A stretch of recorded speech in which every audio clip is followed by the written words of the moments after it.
Hey everybody, my name is Kayla and this is Dark Tales from the Road.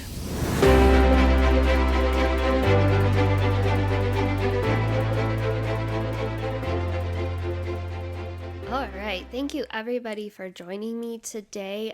Sorry my voice is a little crazy. I am feeling better today, but couldn't get the voice totally 100%, but I did really need to record this episode. So here we are. I know I did not have a podcast for you at the beginning, taking a little break from that before I get into more because I have so many podcasts that I love that I want to share with you guys. Real quick, I have some merch, guys. I found this great website and I actually made some different things. I have two sweatshirts. I have a hoodie that has mountains on it. And then I have a crew neck hoodie that has a moon and a spider on it. And then two t-shirts, and they're both different. One has ghosts and one has mountains and a moon and stuff. So they're really cool. If you guys want to check them out, just go to my Linktree link in my Instagram. It's also on my Facebook. And I'm going to do a post in all my places: Instagram, Facebook, Twitter. I have a Twitter now too, guys. It's at Dark Tales FTR. It wouldn't let me do like my whole name, but yeah. And then if you're a Patreon or a Buy Me a Coffee member, I'm gonna post it in there too, so you guys can check that out. I'm super excited. I know I'm still a baby podcast, but just to kind of help put my name out there. I think they're super cute too. So you can go ahead and order those. And I apologize if the sound is going to be weird today because I will have to take breaks to cough, to clear my throat, or swallow, or take a drink of water. So just a heads up on that.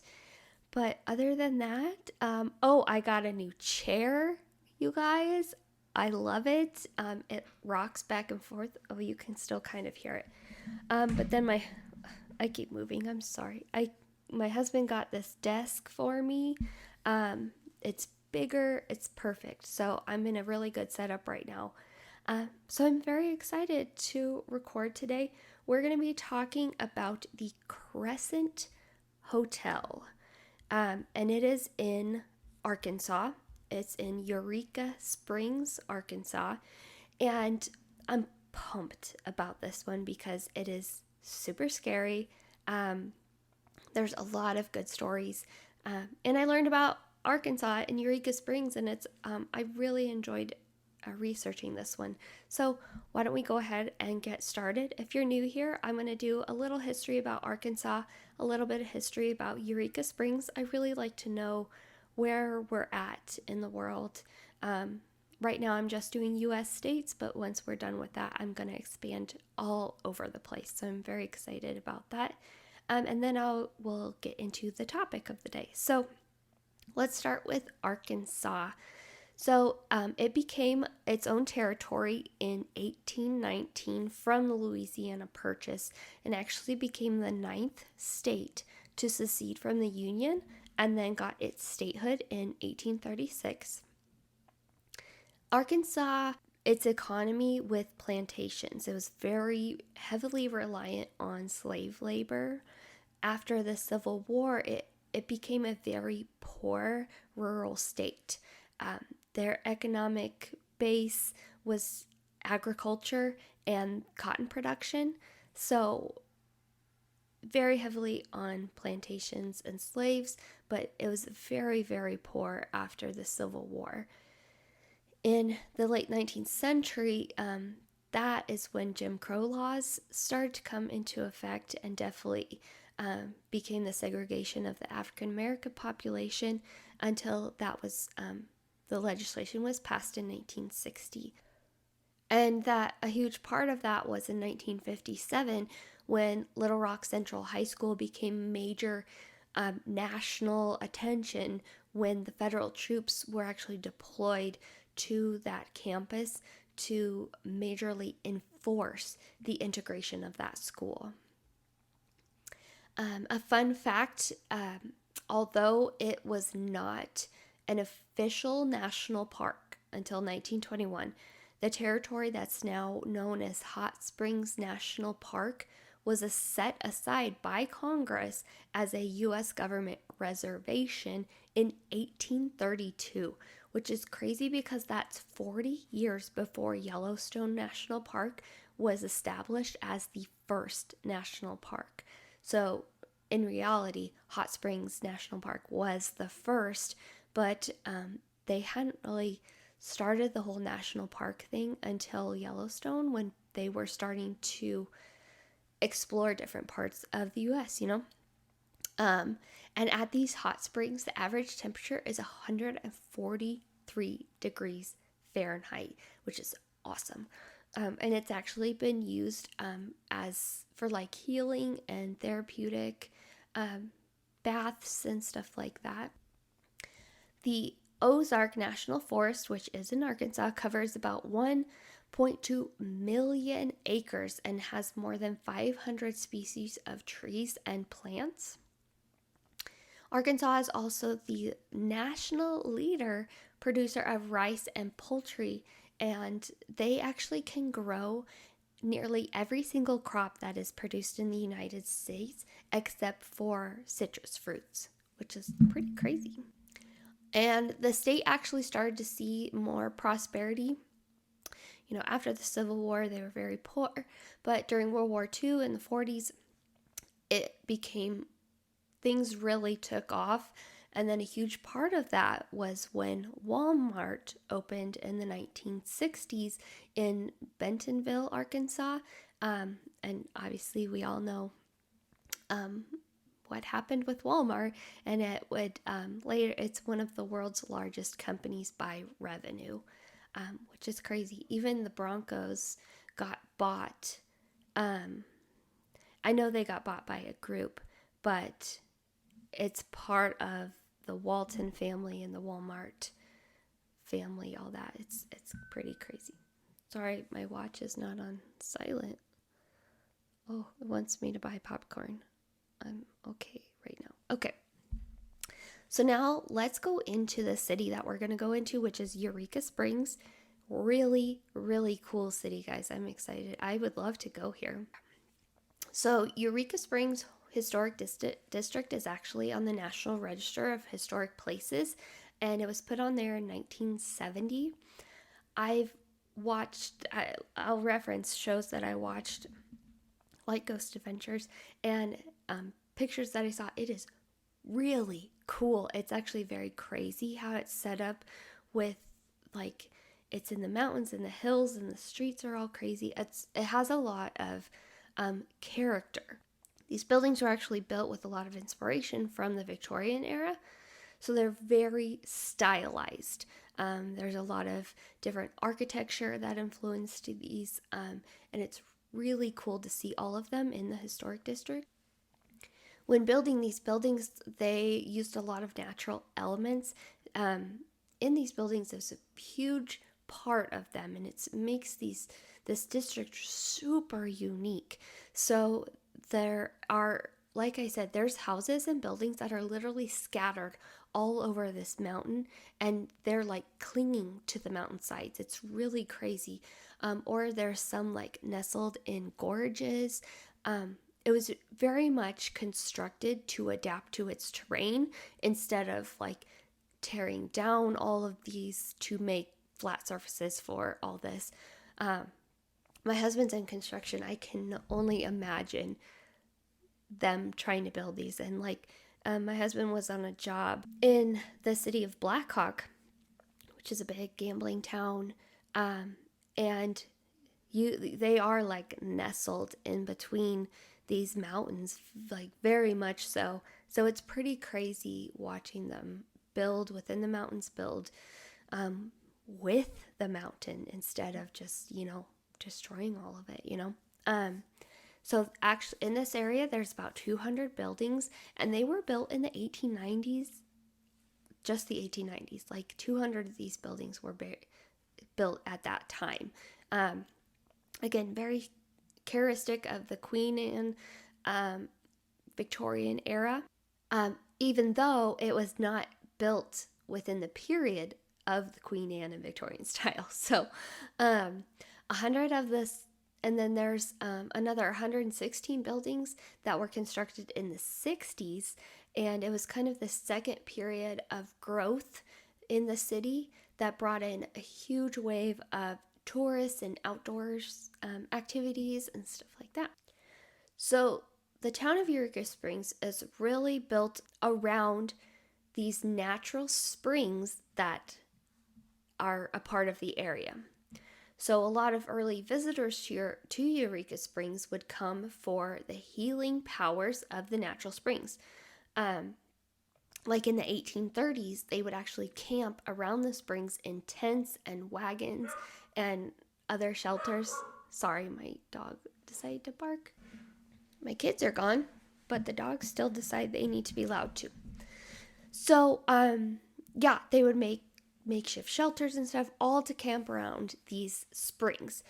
And that really created Eureka Springs. So in 1879, that's when the city was formed, and it was made of these makeshift shelters, really crude wood buildings, but those took place of the tents, so they got rid of all the tents around there. Unfortunately, like a lot of the places, fire, floods, and a lot of natural disasters contributed to the downfall of Eureka Springs in the early times, really taking a lot of the city's earliest buildings with them.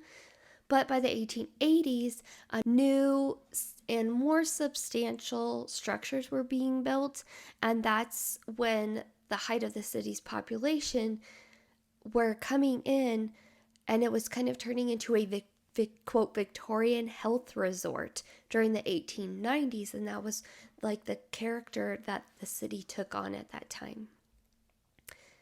Many have referenced the very rugged terrain of Eureka Springs, and it's actually gotten the nickname the town that climbs the mountain, or America's Little Switzerland, or the stair-step town. And I'm going to put pictures so you guys can see this town. It's crazy. Because like the buildings and the houses are literally stacked, one behind the other, and you'll have like 20 steps that you have to go up to do it, and it divides different ravines everywhere. It's actually really cool. So then in the last decades of the 19th century through like the 1910s, there was huge growth in Eureka Springs. Like thousands of people visit this resort. And because it's famous for its waters that are said to have very holistic properties, and they say, quote, to renew health and strength. So before we get started with the Crescent Hotel, I just have a quick word from a sponsor. Thank you guys so much. All right, thank you guys so much for listening to that. It means a lot to me. It always helps me out. So let's get started on the Crescent Hotel. I'm so excited. So Crescent Hotel is very unique and right in the heart of Eureka Springs. It was built in 1886, and it was a resort, a part of the healing water resort era that they were in, and it was very much for the rich and famous. But because of that, it quickly became very unmanageable and just fell into disrepair. Sadly, it's actually very, very beautiful. There was actually a newspaper headline in 1886 that said, quote, America's newest and most luxurious hotel built at a cost of $294,000 in Eureka Springs times, which actually today's money would be about $10 million. So that's quite a bit there. And actually special wagons had to be constructed to transport these huge pieces of magnesium limestone. They really wanted to take what was around them and make this a very unique building, a lot like their other unique buildings in town. Yeah, they had a ton of stone masonry going on. So a man named Mr. O'Shaughnessy, I think. He was a stonemason who was actually interviewed by a reporter, and he said, quote, throughout the many years of his stoneworking, this is a quote from the reporter, I guess. Throughout the many years of his stoneworking, he has never encountered a stone with such density and quality as the White River limestone. He predicts it will become a popular building stone in the future, and further stated that because of its unique characteristics, the 18-inch thick walls of the Crescent, fitted without the use of mortar, would withstand the destructive forces of time and retain its original beauty for many years to come. That I totally agree, especially with how big they're saying. And it's interesting that it was no mortar was used on them, that they were just fitted in with each other. They actually had to bring in immigrant laborers from Ireland to build it, mostly the stonework. They were Irish stoneworkers. And there's actually a legend behind this that one of the stonemasons, his name was Michael, fell to his death landing on, I think he went through like the ceiling of what is now room 218. So remember that. This huge, massive structure just made of limestone. It was furnished with like the most exquisite furniture and details ever. It had Edison lamps. It had electric bells. It had it was heated with steam and open grates. And it had a hydraulic elevator, which is crazy because they were very much wanting to showcase all these conveniences, to really draw the public in. But back then, that probably cost a lot. That's, they're putting so much money into this, beautiful hotel. So it was built by a company called the Eureka Springs Improvement Company and the Frisco Railroad, and it actually became America's most luxurious resort hotel at that time. It had very large, airy rooms, and it was very comfortably furnished, and it just gave visitors and different vacationers this sense of opulence and just so beautiful. Plus they had all of these conveniences, and they really aimed at good service, like every hotel. So with the opening of this hotel, it catapulted Eureka Springs into this, new era of all these people coming to town and hospitality business and luxury and all this stuff. So a lot of people very well known at this time are coming to the city. And then, people hearing about them coming to the city, more people, their followers, come to the city, But the Crescent has, now it's the Crescent Hotel and Spa. It's still open, and they've kept it very much like their original. It's really pretty.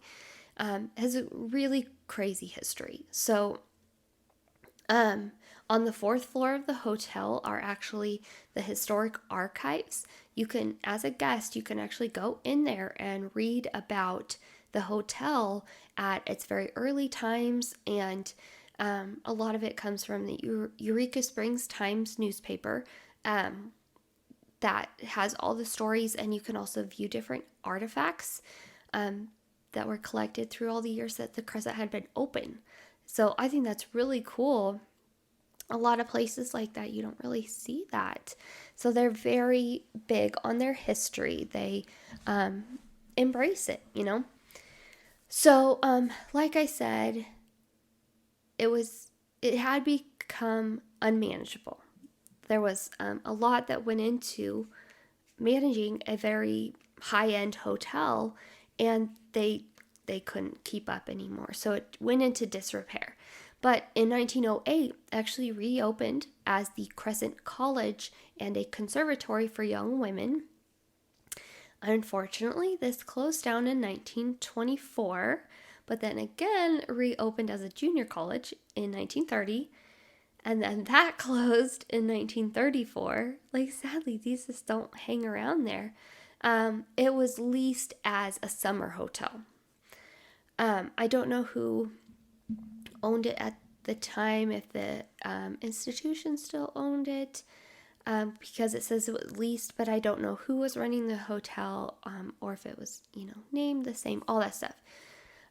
But there's a local legend about this time when it was a summer hotel, about a tragedy that happened to one of the residents. And the story goes that a young woman fell or leapt, not sure which one, to her death from one of the balconies. And the huge rumor around it was that she was pregnant and committed suicide out of shame, which is so sad. Oh my gosh. So after it became a summer hotel, it then closed down. And in 1937, it got a new owner. His name is Norman G. Baker, and he's a huge part of the history of the Crescent. He comes in a little later into Arkansas, so we're going to be bouncing around to some different cities and states, but he eventually ends up in Arkansas at the Crescent Hotel. So stick with me.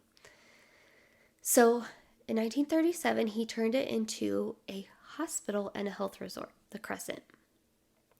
He was a millionaire inventor. He was a radio personality.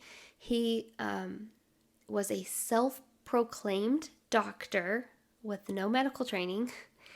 And then he had also claimed to have discovered all these cures for different ailments, and especially cancer. And he tried to organize all these things to open hospitals and clinics to give people his cures. And then in the end, he ends up being, obviously he turns into something very corrupt, and you find out he was extremely profit driven, and I'll get to all those details. So Norman Baker, he was born November 27th of 1882, which makes him a Sagittarius. If you're into zodiacs, like I am, I'm kind of learning about them, and I think it's very interesting.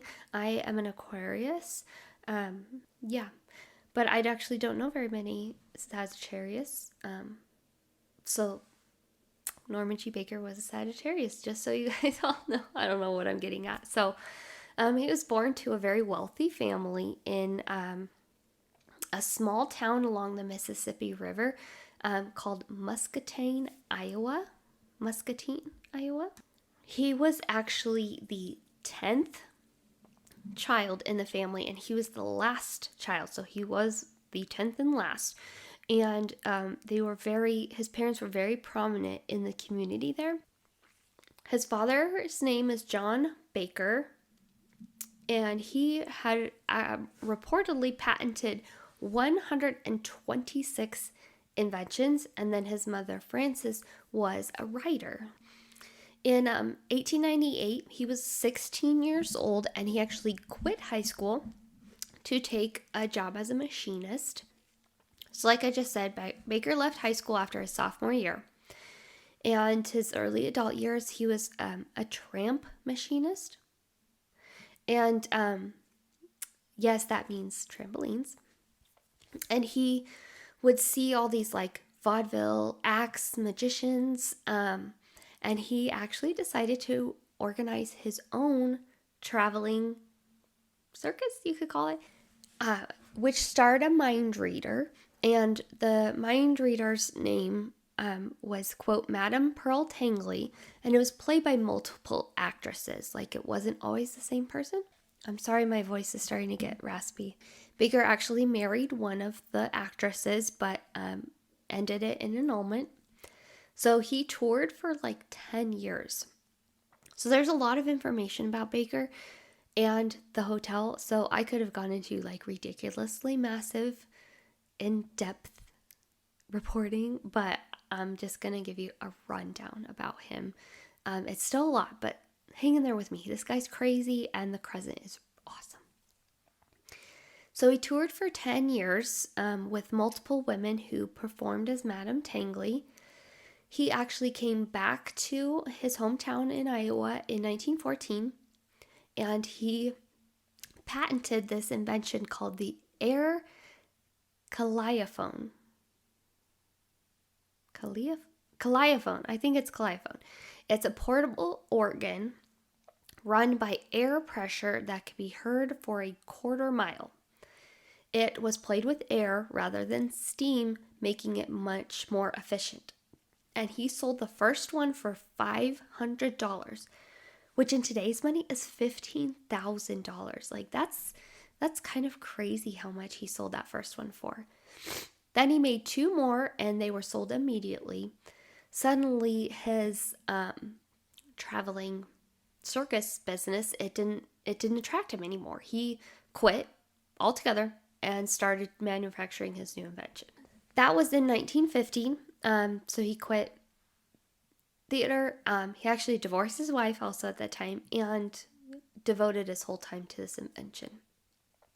At the height of his business, it pulled in $200,000 a year, which in today's money is $6 million a year.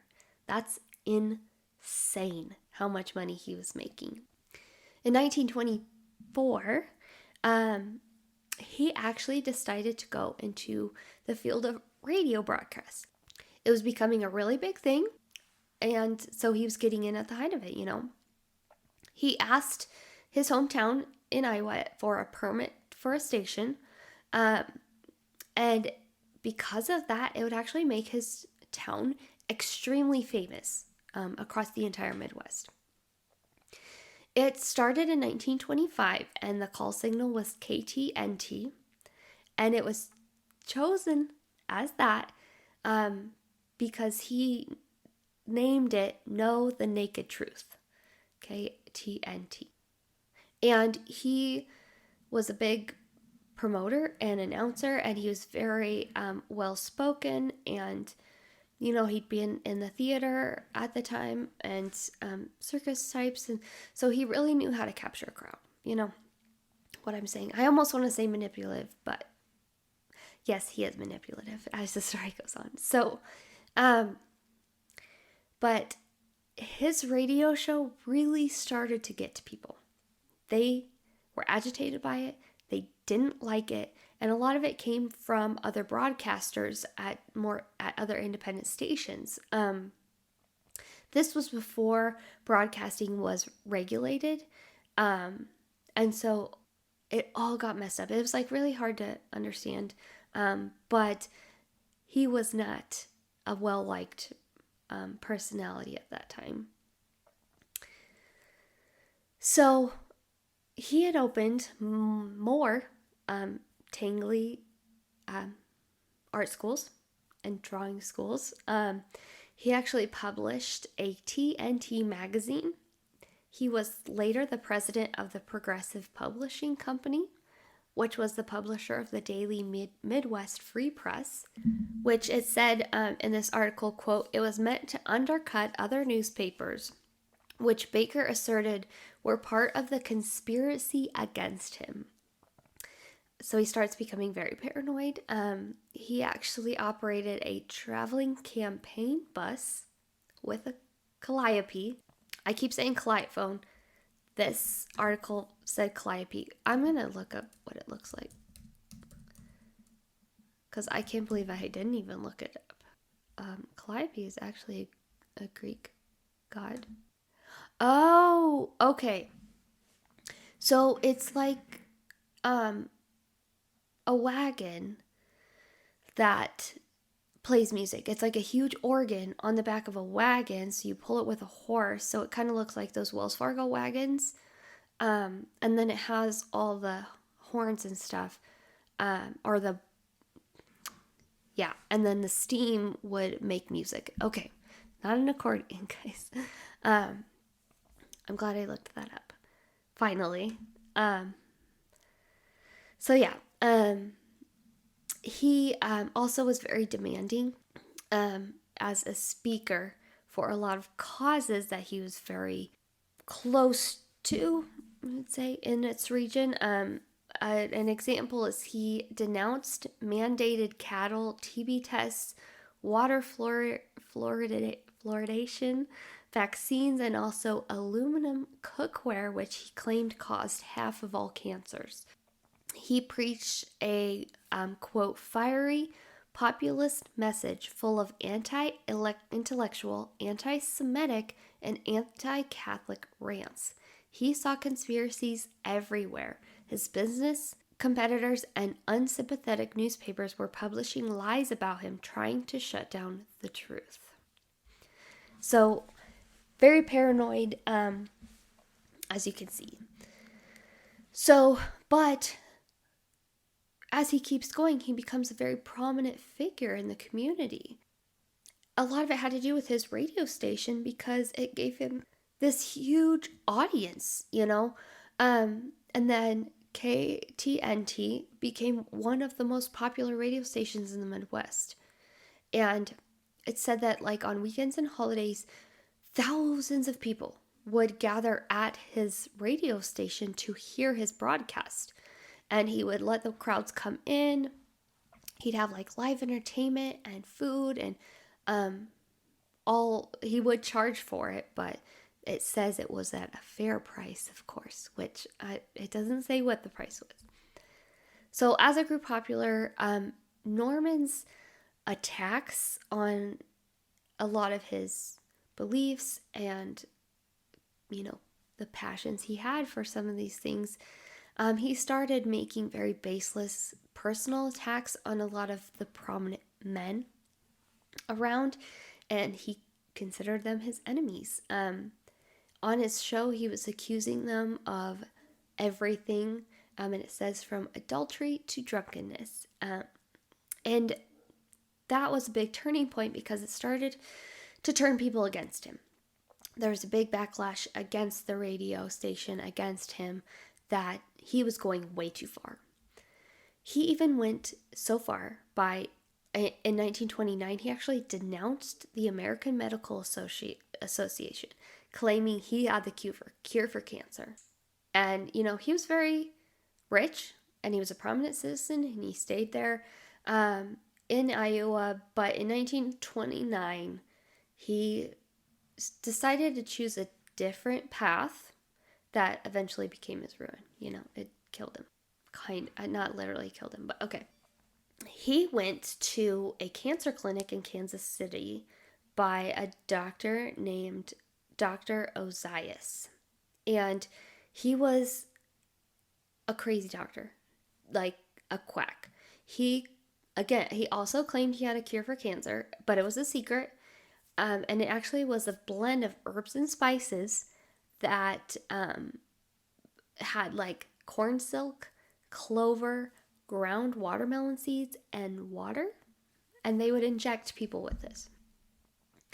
So Baker and Ozias started working together and perfecting this cure for cancer, So they actually chose 5 cancer patients to administer the cure to so they could report on their results.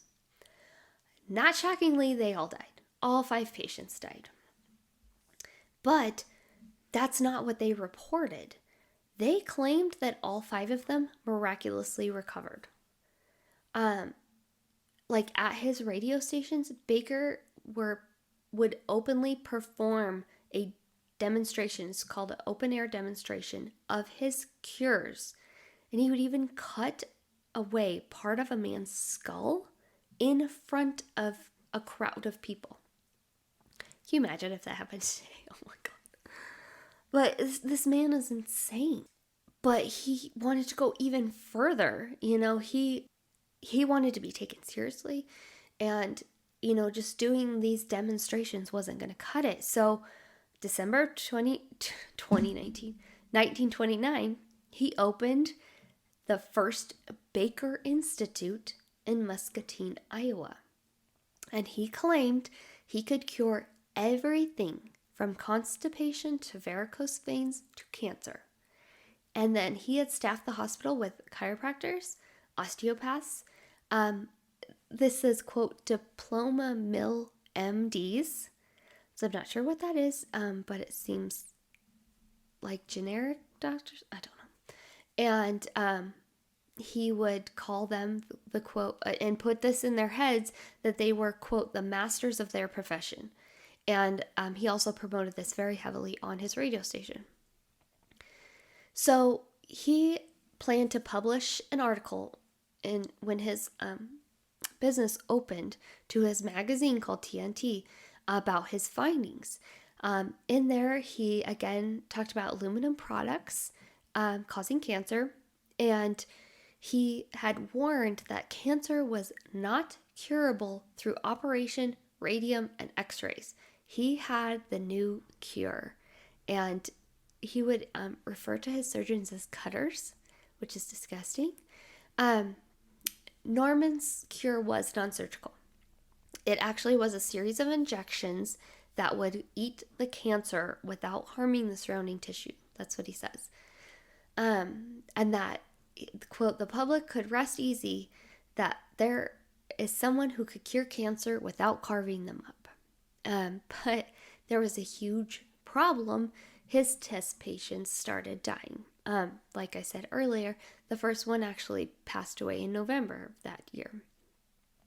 But when his magazine hit the newsstands, the front page literally says cancer is cured, and it's a picture of Baker smiling with 2 other doctors. So 3 days after Christmas, his second patient died. The third and fourth patients die in January and February, and in March, he reported in his magazine again about the miraculous recovery of his 5 test patients. It's freaking ridiculous. Excuse my dogs. So after he had gotten with Dr. Ozias in Kansas City and he started his own practice, he actually brought in another man, and he is, quote, a convicted medical swindler. His name is Harry Hoxie. Brought him to Iowa, and they started to promote his cure, which again was an injection of many substances that included corn silk, watermelon seeds, clover, water, and carbolic acid. So he would perform exams for $10, which today is $200, which was a lot, especially for poor people, which are the ones that he was targeting. And every exam would be that the patient had the worst case scenario of whatever disease they came in with or whatever disease they thought they had. So Baker is not a real doctor. He is not an MD. He has no training whatsoever. So that's why he had real doctors around to help him. He would charge patients up to $1,000 per treatment, per injection. And today that's $18,000. Like that's crazy. And in his injection, he would also put alcohol, glycerin, and carbolic acid, like I said earlier. His patients would, get wary that, are you sure this isn't harmful? And it said that he actually drank an enormous dose of his cure and showed no ill effects. Okay. But his main event at his clinic, his hospital, was he would do open air surgery. So he did it on a 68-year-old man named Mandus Johnson. And they opened up the skull of Johnson while he was still conscious. Baker then applied his cure to what he claimed was cancerous brain tissue, and then echoed the statement again in his TNT magazine that, quote, cancer is cured. And even on his radio show, he started going on and denouncing licensed doctors as educated fools and cutters. They couldn't help patients, and that MD stood for more dough.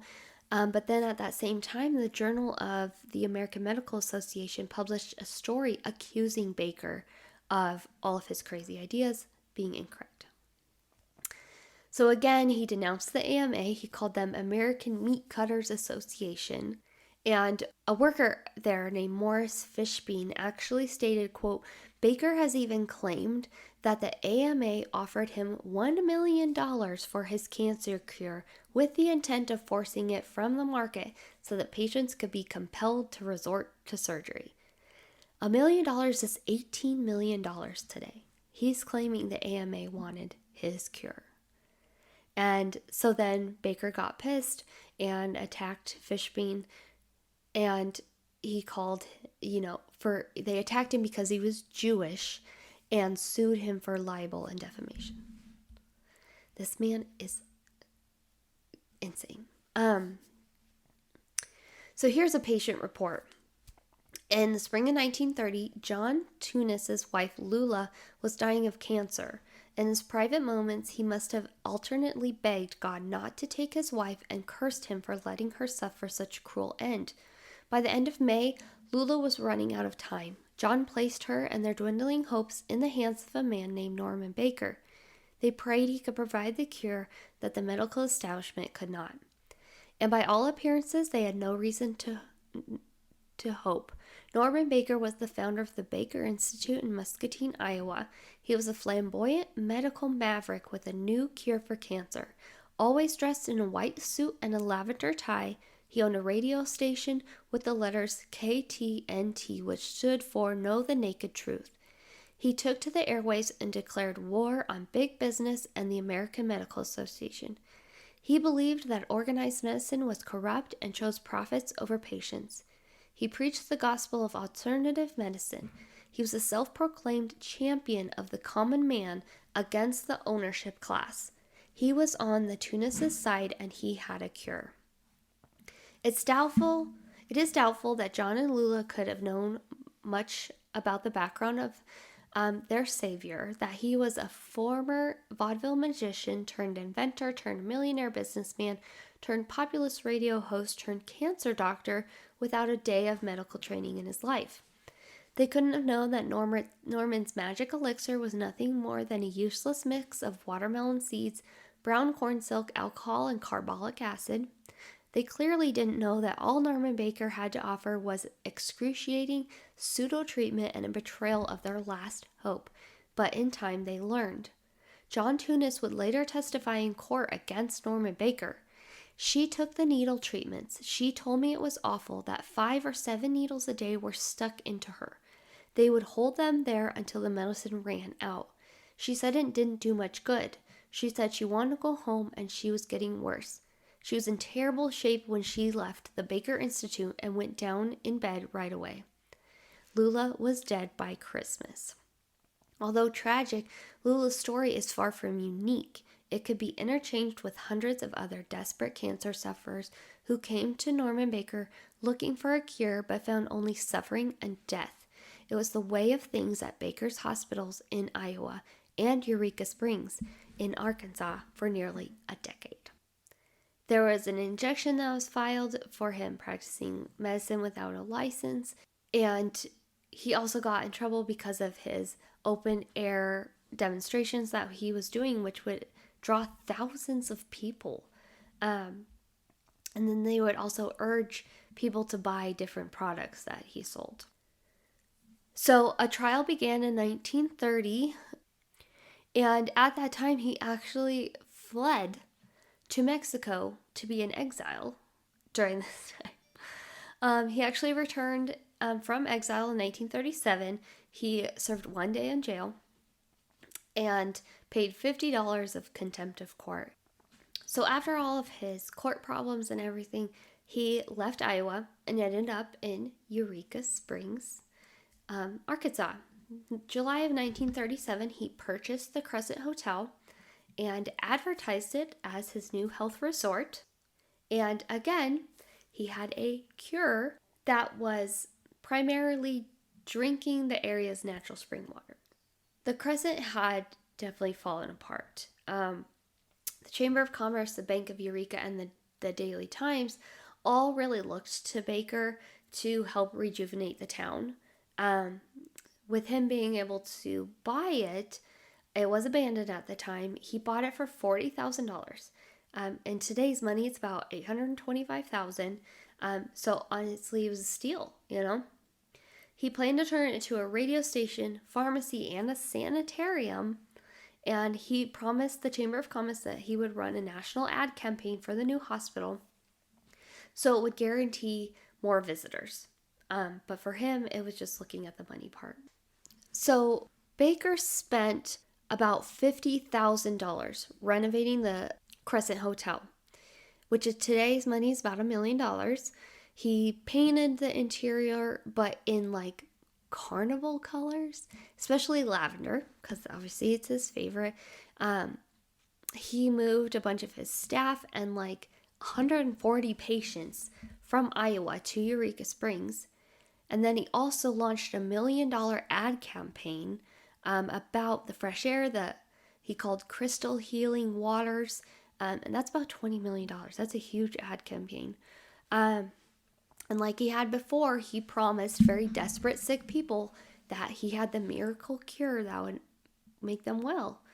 And people flocked to this place, people with cancer and other diseases, and they literally were giving this man their life savings just to cure them. And so, again, no matter what disease that these people had, it was injections again. And it says with one of his 2 formulas 4 times a day, every day except Sunday. Okay. The doctors on his staff actually later testified that they jokingly referred to themselves as machine guns because they were giving so many injections in such a rapid succession. But it didn't take long for the locals who started working at that hospital, where they started noticing some very suspicious things happening. After it opened, one entire wing was soundproofed and completely sealed off with a lock on the outside. And they labeled it the psychiatric wing. And patients who weren't getting any better were put in there. Like, that's okay. Wow. Another thing that these locals noticed is that patients were often declared cured, even though they were clearly worse than when they came in. And later they found out that these patients would go home and just die within a couple days. And some like didn't even make it that far. They said that they would actually die on the train ride home. Like, oh my gosh. So again, the rumor mill is starting to go, and they're talking about Baker doing medical experiments on the patients in the morgue, and that he would be taking deceased patients as fast as they could through tunnels to a crematorium. And a lot of the rumors weren't confirmed. I guess there were no tunnels beneath the Crescent. But it was confirmed that 44 patients died at that hospital during 20 months that it was in operation.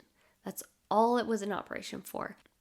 And since they were already dying of cancer, they weren't autopsied. So there was no investigation done. So this kind of comes into some of the ghost tours or parts of the history books that are not mentioned. So everyone knows that Baker was a fraud and that people died because of his inhumane treatments and them not getting the correct medical treatments. And they actually say that he is a serial killer, both because of the formulas he injected into his patients contained carbolic acid, which is also known as phenol, with PHENOL, which is a powerful poison that causes organ failure. And around that same time, the Nazis actually began using the exact method to euthanize inmates in concentration camps. But what brought him down after all of this is he wrote literature called Where Sick Folks Get Well, and he got in trouble with the post office about it. He was actually tried on charges of mail fraud in 1940. And it says Assistant U.S. Attorney Leon Catlett quoted Baker as having said that he could, quote, reap $1 million out of the suckers in the state. And he urged the jury to not let that happen. He actually spent 1941 and 1944 in Leavenworth Penitentiary in Kansas. In 1946, he tried to, after he got out, he tried to reopen his Iowa facility and was very unsuccessful.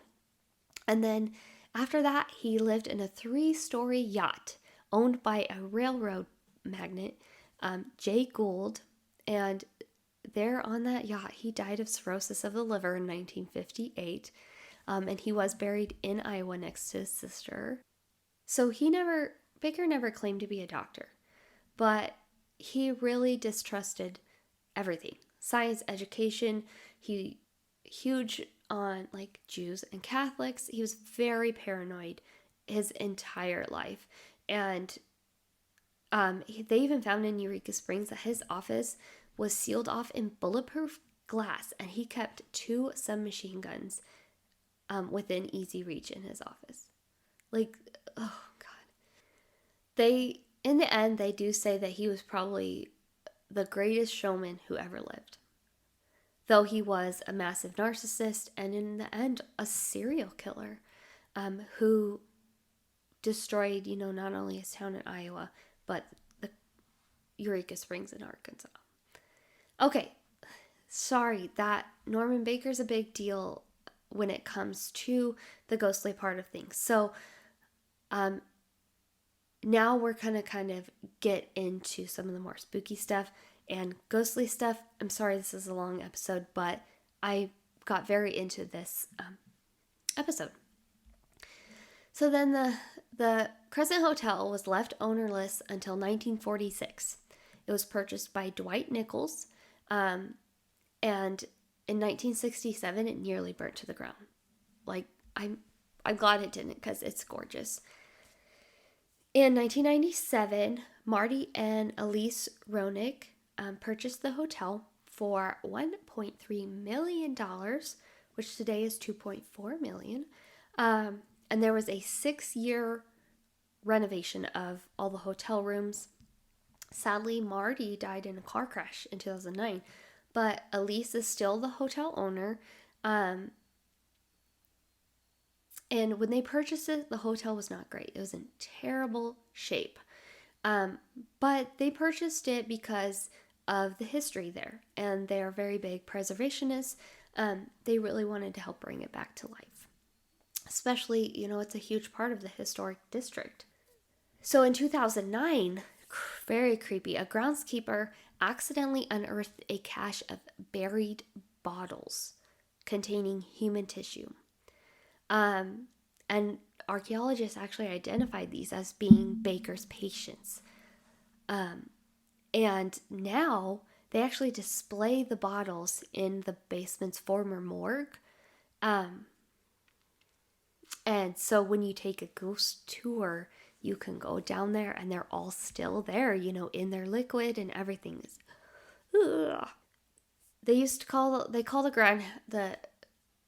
Crescent Hotel the Grand Old Lady, and it's kind of had a dark reputation before Baker got there, but it's obviously continued a lot long after.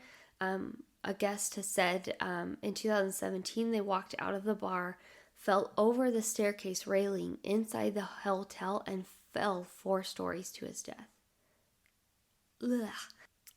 So I'm gonna get into some of the spookiness. It's a 78-room hotel, and it's known as a distinctive and historic hotel, but it's also very famous for its spirits that are said to continue to walk the grounds. It's one of the most visited hotels in the South, and it's also known as one of the most haunted places in the Ozarks. The staff and guests, they have stories of ghosts, that still inhabit the hotel. The most often cited is an apparition of a red-haired Irish stoneman the staff named him Michael, thinking that he was the Michael who was the stonemason working on the building in the 1800s, who fell through the roof and ended up in room 218. And it said that room is supposed to be the most haunted guest room, and that Michael is very mischievous. He likes to play tricks with the lights, the doors, the television, and he is known to pound loudly on the walls. People have seen hands coming out of the bathroom mirror and heard cries of what sounded like a man falling in the ceiling. Other guests have been shaken during the night, and one occasion a patron ran screaming from the room, professing to have seen blood splattered all over the walls. Oh my God. And then from the time that it was a cancer hospital, they see spirits of nurses all dressed in their uniform actually pushing a gurney on the 3rd floor. They've heard sounds of squeaks and rattles like a gurney, rolling down a hallway. Actually, in the morgue is still Dr. Baker's original old autopsy table and the walk-in freezer. And the laundry area for the hotel is located on the 3rd floor, and a lot of the maintenance have witnessed washers and dryers turning off and then turning themselves on just in the middle of the night for no reason. They also see Dr. Baker's apparition, who they see the most in the rec room in the basement. He's, dressed in a purple shirt, white linen suit, and always looks confused. A lot of people say he looks confused, but that it's like identical to the photographs of him.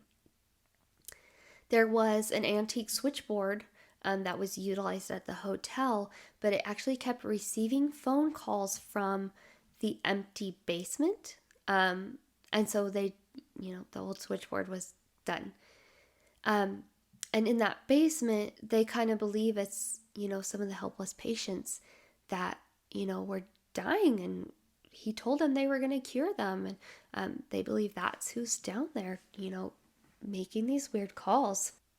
There's also a ghostly figure. Her name is Theodora, mostly seen by housekeepers in room 419. She will introduce herself as a cancer patient before she'll vanish. And then in the lobby, a gentleman dressed in Victorian clothing with a top hat is seen at the bottom of the stairway or sitting at the bar. They describe him as distinguished looking with a mustache and a beard, and will actually entice them into conversation. He's very quiet, and he also won't respond right away or at all, and then he'll suddenly disappear. The Crystal Dining Room is another place that has a lot of activity. They'll see apparitions dressed in Victorian dressing. Many have seen groups of people dancing in full dress attire, like spinning around the room. Others tell of like a 19th century gentleman who is sitting at a table near the windows, and they'll approach him and he'll say, quote, "I saw the most beautiful woman here last night and I'm waiting for her to return." Oh, that would be so scary. Oh my gosh. A waitress reported that she saw a Victorian bride and groom in the dining room's mirror, and the groom actually made eye contact with her before they faded away. Oh, I just got chills. The whole eye contact thing got me. Okay, a couple more here. During Christmas, the Christmas tree and its packages can be found mysteriously moved to the other side of the room. Chairs have been moved, and staff will come to find the dining room perfect, but all the menus are thrown everywhere. They've seen in the kitchen an apparition of a small boy skipping around, and you'll sometimes like pots and pans will come flying off the hooks. What is happening there, Another spirit of a young female who attended the college, and they believe it's the young girl who jumped from the balcony, and people can hear her screams as she's falling. And room 202 and 424, there's a ghostly waiter carrying a tray of butter around the hallways. Crazy. There's so much. And a lot of people in the paranormal field attribute this to the limestone and the water because, a lot of that is a part of the electromagnetic and psychic energies. And, it's built of that. The mountain is limestone. And these can contribute to a lot of paranormal activity that these guests are experiencing. So I know I've gone on already, but I do want to go through. I watched a Ghost Hunters and a Ghost Adventures. So I used to watch Ghost Hunters all the time, you guys. I know it's on my paper. I'm sorry, but it was so bad. This was filmed in 2005, and they're the giant camcorders, and it was so boring to watch. Like, after watching Ghost Adventures so much, like, literally one thing happened and the whole episode was so focused on it, but I thought it was really cool. So I wrote down so much stuff. A lot of it's history that I've already gone over. So another thing that happened, room 419 in Grant's room, his computer bag got moved, but there's no evidence of it. It was kind of a weird one that just got like thrown in there, and it was like, where did this come from? But the biggest thing they saw was they were in the morgue, and there was this figure. They were doing thermal imaging, and they're just sweeping around, and there's literally a man like standing in front of them, full body shape. You can see that it is a human. And it's up, they were panning over lockers, like employee lockers. And it was literally like 2 feet away from them. And it was staring at them, like it didn't move. And on the locker was a number 2. And it was like glowing. Like the ghost was very cold, but the number 2 was like very hot. It was crazy. So they spent literally the whole time going over this, trying to debunk it. Couldn't debunk it. It was very, very good evidence. It was very creepy, but I'm sorry, Ghost Hunters. I got very bored, and it was cool evidence, but they spent so much time on it. It was just boring. Okay. And then I'm going to go to Ghost Adventures, and I'm going to just go over the parts that they experienced there. And actually, one thing, it was really sad that they were at this place, and the Norman Baker and the Cure for Cancer, Zach had actually lost his dad the month before they went to cancer. And, they had tried everything and nothing helped his dad. And so he was like very emotional about it. It really hit hard for him, and he was very unhappy about it, When they were walking around initially, they were in the pain asylum, which I didn't understand. Like, I didn't hear about the pain asylum until Ghost Adventures. But it kind of sounds like it was the psychiatric part that we had talked about, because they said that was for hopeless patients to live out their final days outside of normal population. So they were in their walkthrough, and he's asking, can I spend the night here? And he's asking, is there someone there? Is someone affecting me? And all of a sudden, Zach feels so uneasy and just sick, like literally physically sick. He had to go puke. I should say throw up. Puke sounds even worse. And he believed it was, he was like experiencing what these patients were going through, and like voices started coming through, but you couldn't understand what they were saying. So during the lockdown, Jay was setting up a camera in the morgue. He hears something. He saw someone walk down the hall and saw a light trying and he was trying to find it. No one was down there. He was watching the camera after, and the curtain starts moving. And it's not like just a tiny bit. It's like a legit starts like swinging, and it would not stop moving. So they actually sent Billy down to check it. As soon as Billy got close to it, it completely stopped. It was very, very creepy to watch. And they're checking the door, seeing if there's a draft. There's literally no wind, anything. And then he goes back upstairs and it starts going again. Very, very, very creepy. So a lot is happening while they're trying to get these cameras set up, the curtain. There's a music box that keeps going off for hours. And they've like never seen this before. And they've never seen it. I guess it's a box that they use. I'm not sure. But like they've never seen it go off that long before. And it was going, and then it, the music box was going, but then no sound started coming out for over an hour. And on the EMF detector, they were starting getting spikes. And then it starts playing again, but skipping notes. And then a big spike. And then the SLS camera on it, an anomaly literally goes like right next to the machine. So they believe that something was messing with this music machine that they have. When they're heading to the second floor, Zach's walkie malfunctions and starts making static with pauses, almost like Morse code. So they turn the walkie off and they ask, is anyone there? And someone answered in the stairwell. You can hear someone talking, and then Zach all of a sudden sees a dark shadow.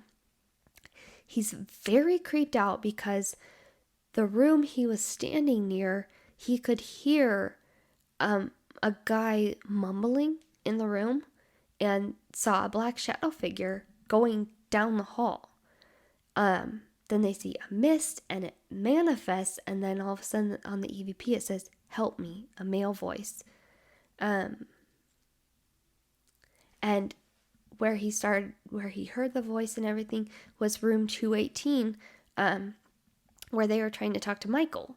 And a cold breeze came through there, and they had the spirit box, and a male voice came through, but you can't understand what he's saying.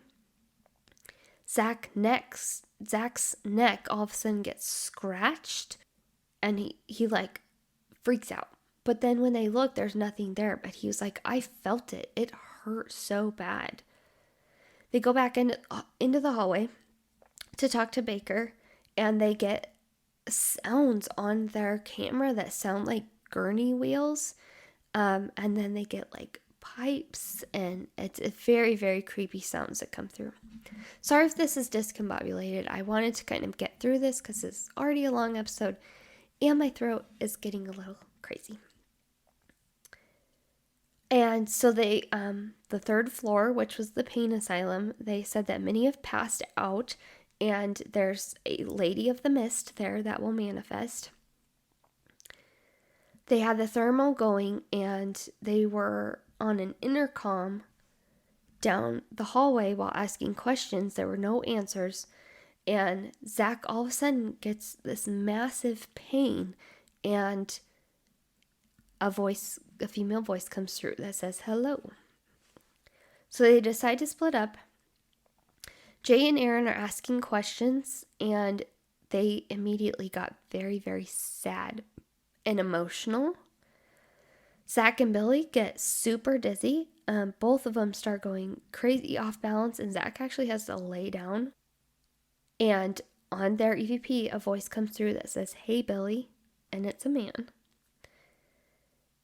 Aaron and Jay on their AVP, they get "I'm a victim," which is also a man, and the history.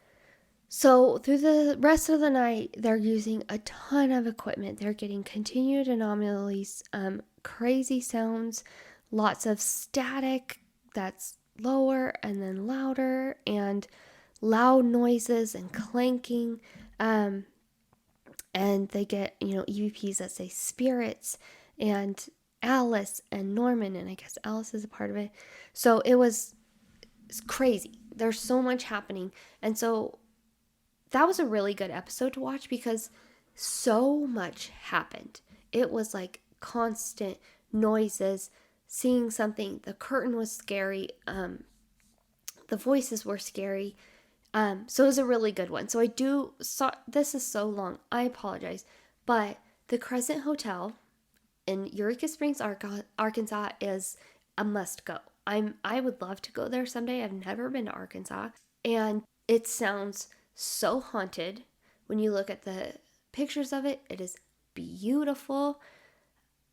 So yeah, that's the story of Arkansas, Eureka Springs, and the Crescent Hotel. I hope you enjoyed today's episode.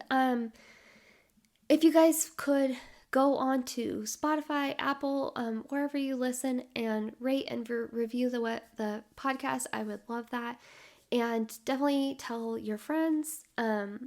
If you would like to follow me, I have an Instagram at Dark Tales from the Road. I have a Facebook group, Dark Tales from the Road Podcast. I have a Twitter, which I don't even know how to use Twitter, so I'm very new to it. But it's at Dark Tales at Dark Tales FTR from the road, that I'm trying to use. If you guys can also listen to podcasts on Good Pods, the app, if you've ever heard of that. And if you guys would like to help support the show, I am working on a new computer. By the end of the day, my girl just can't do it, and she's really struggling. But yeah, if you'd like to support the show, I have a Patreon. If you guys like Patreon, you get your episodes a day earlier. I just did merch, and so I would like to start doing some merch stuff on there for my patrons. Or you can go to buymeacoffee.com/darktalesfromtheroad. And it's the same thing as Patreon. I just prefer Buy Me a Coffee a little bit more. But you get the same bonus stuff as you do on Patreon. So I think that's about it. Again, check out my Linktree link in my Instagram to look at some of the new merch that I have. And I will post that on social media. And I'll post a bunch of pictures about the Crescent Hotel on social media also on Wednesday when this episode comes out. Thank you all for listening. I am overwhelmed with the support, and I apologize for my voice. Should be back to normal next week. So thank you all for listening, and we'll see you next week for episode 23. Thanks.